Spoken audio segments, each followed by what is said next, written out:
जय श्री कृष्ण। दोस्तों, जब हम जीवन की गहनता में उतरते हैं तो एक सवाल बार बार हमारे मन में उठता है, नारायण कौन है?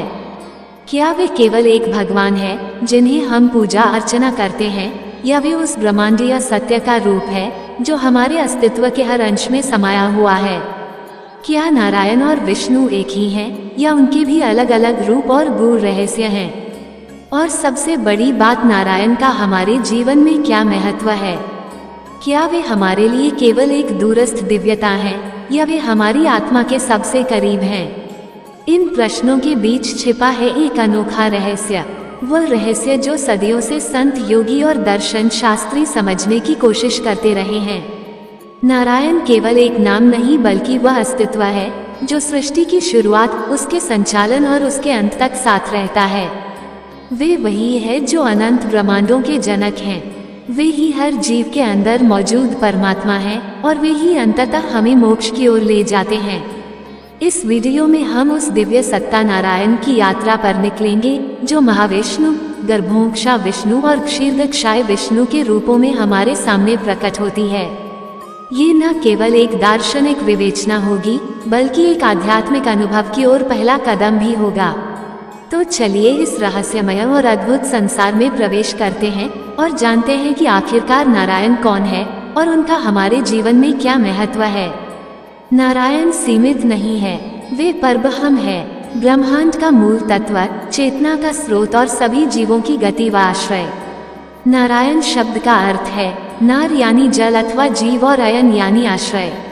इस तरह नारायण का अर्थ होता है जो सभी जीवों का तथा सृष्टि का आधार और अंतिम शरण है। जल जो सृष्टि के आरंभ में सर्वत्र विद्यमान था, उसी में ये ब्रह्मांड स्थित था और उस जल में नारायण विराजमान थे। इस प्रतीकात्मक वर्णन से यह स्पष्ट होता है कि वे संपूर्ण अस्तित्व की जड़ में स्थित है। अब प्रश्न उठता है, क्या नारायण केवल एक निराकार अव्यक्त शक्ति है? नहीं, भक्तों की भावना, सृष्टि की गति और धर्म की रक्षा के लिए यही परब्रह्म समय समय पर साकार रूप में प्रकट होते हैं।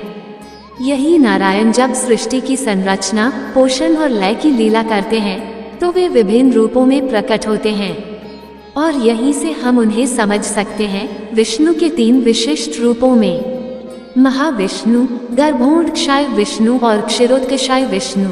महाविष्णु नारायण का वह स्वरूप है जो अकल्पनीय रूप से विराट है। वे इस संपूर्ण ब्रह्मांडीय विस्तार से परे अपने दिव्य धाम में स्थित रहते हुए अनंत ब्रह्मांडों की उत्पत्ति करते हैं। महाविष्णु के शरीर से, उनके रोमकूपों से असंख्य ब्रह्मांड उत्पन्न होते हैं। प्रत्येक ब्रह्मांड एक बीज की भांति उनके शरीर से निकलता है। महाविष्णु का स्वरूप सृष्टि की सीमा से परे है, और उनका एक श्वास लाखों कल्पों के काल को जन्म देता है। यही कारण है कि उन्हें कारणोदक्षाय विष्णु भी कहा गया है। कारण रूप जल में स्थित वो विष्णु जिनसे सबकी उत्पत्ति होती है। हर ब्रह्मांड जो महाविष्णु से उत्पन्न होता है, उसमें वे स्वयं प्रविष्ट होकर गर्भोंक्षा विष्णु के रूप में प्रकट होते हैं। ये वह विष्णु है जो हर ब्रह्मांड के भीतर स्थित होते हैं और जो उस ब्रह्मांड के पालक के रूप में कार्य करते हैं। उनके नाभिक मल से ब्रह्मा का जन्म होता है, वही ब्रह्मा जो उस ब्रह्मांड की सृष्टि को विस्तार देते हैं। गर्भोंक्षाय विष्णु का ये रूप बताता है कि नारायण केवल ब्रह्मांड का निर्माण करते ही नहीं, बल्कि उसकी अंतरात्मा बनकर उसमें प्रवेश भी करते हैं। इसके बाद आते हैं क्षीरोदकशाय विष्णु, जो हर ब्रह्मांड के भीतर स्थित क्षीर सागर में वास करते हैं। यही विष्णु देवताओं की प्रार्थनाओं को सुनते हैं, समय समय पर अवतार लेते हैं और संसार में धर्म की स्थापना हेतु कार्य करते हैं। वे ही हैं जो भक्तों के हृदय में अंतर्यामी रूप में निवास करते हैं। वे हर जीव के भीतर स्थित आत्मा में भी समाहित होते हैं, इसलिए उन्हें सुपर सोल भी कहा जाता है। श्री कृष्ण ने भगवत गीता में अर्जुन से कहा, मैं हर जीव के हृदय में स्थित हूँ। यही नारायण के क्षीरोदकशाय रूप की पुष्टि है। इन 3 रूपों के माध्यम से हम ये समझ सकते हैं कि नारायण केवल एक निराकार शक्ति नहीं है, बल्कि सृष्टि के हर चरण में उनकी भागीदारी है। वे ब्रह्मांड के बाहर से उसकी रचना करते हैं, भीतर से उसका संचालन करते हैं और हर प्राणी के अंतर में बैठकर उसे गति प्रदान करते हैं। नारायण केवल सृष्टिकर्ता या पालक नहीं, वे जीवात्मा के परम लक्ष्य भी हैं। जब कोई जीव सांसारिक बंधनों से उबकर मोक्ष की ओर आकृष्ट होता है, तब वह नारायण की शरण में जाता है। वैकुंठ धाम नारायण का नित्य धाम वही स्थान है जहाँ समय, जन्म, मृत्यु, शोक, द्वेष और अहंकार जैसे सभी सीमाएं समाप्त हो जाती हैं। वहाँ केवल प्रेम, भक्ति और शांति का साम्राज्य होता है। वैकुंठ में श्री लक्ष्मी जी नारायण के चरणों की सेवा में सदा समर्पित रहती हैं और भक्तों को भी वही अवसर प्राप्त होता है जो प्रेम और भक्ति के द्वारा वहाँ पहुँचते हैं। नारायण के अनेक अवतार हैं। मत्स्य, कूर्म, वराह, नरसिंह, वामन, परशुराम, राम, कृष्ण, बुद्ध और भविष्य में कल की हर अवतार एक युग और एक संकट के संदर्भ में प्रकट होता है। परंतु हर बार नारायण का एक ही उद्देश्य होता है, अधर्म का नाश और धर्म की स्थापना। श्री कृष्ण ने अर्जुन से यही कहा था, यदा यदा हि धर्मस्य ग्लानिर्भवति भारत अभ्युत्थानमधर्मस्य तदात्मान सृजाम्यहम्। ये श्लोक भगवद गीता के अध्याय 4 ज्ञान योग श्लोक संख्या 7 से है। हे भारत अर्जुन, जब जब धर्म का ह्रास होता है और अधर्म की वृद्धि होती है, तब तब मैं अपने आप को प्रकट करता हूँ। आध्यात्मिक अर्थ, जब सृष्टि में सत्य, नीति और सदाचार कमजोर होने लगते हैं और अधर्म, अराजकता तथा अज्ञान का बोलबाला हो जाता है, तब परमात्मा स्वयं किसी रूप में अवतरित होकर संतुलन स्थापित करते हैं, धर्म की रक्षा करते हैं और अधर्म का नाश करते हैं। ये केवल बाह्य रूप से नहीं, बल्कि प्रत्येक युग में मानव के अंतर्मन में भी होता है। इसका आशय यह है कि नारायण जब भी धर्म का पतन होता देखते हैं तो वे स्वयं को प्रकट करते हैं। परंतु नारायण की सबसे गूढ़ और मधुर उपस्थिति उनके भक्तों के हृदय में होती है। जब कोई भक्त प्रेम और समर्पण से नारायण का नाम लेता है, नारायण नारायण, तो नारायण स्वयं उस हृदय में प्रकट हो जाते हैं। यही भक्ति की महिमा है कि वो उस परम सत्ता को भी साधारण हृदय में बसा सकती है। नारायण की महिमा का वर्णन शास्त्रों में अनंत है, परंतु उनकी वास्तविक अनुभूति केवल प्रेम और भक्ति से ही संभव है। वे जितने विराट हैं, उतने ही सरल भी। वे जितने दार्शनिक हैं, उतने ही भावनात्मक भी।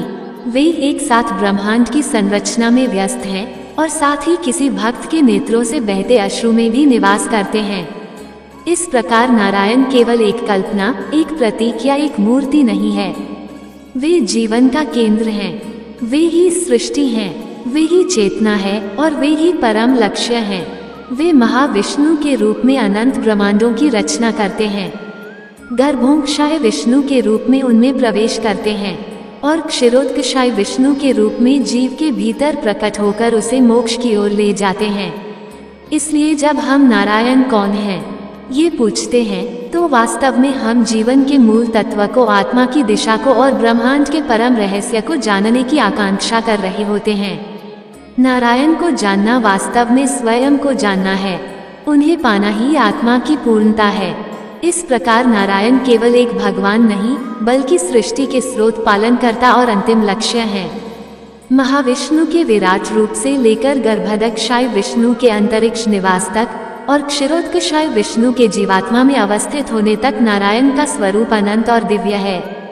उनकी महिमा, रहस्य और प्रेम हम सभी के जीवन को दिशा और आश्रय देते हैं। अगर आपको नारायण के बारे में कुछ और ज्ञान या अनुभव है, क्या आपने कभी नारायण की भक्ति और कृपा को अनुभव किया है, तो कृपया नीचे कमेंट में जरूर साझा करें। आपकी राय और ज्ञान से हम सभी को और भी गहरा समझने का अवसर मिलेगा। भगवान श्री नारायण की कृपा आप पर सदैव बनी रहे। जय श्री नारायण। ओम नमः शिवाय। हर हर महादेव। प्रेम से बोलिए जय श्री हरि विष्णु। ऐसे ही और भी रोचक और आध्यात्मिक वीडियो के लिए चैनल को सब्सक्राइब कर लें।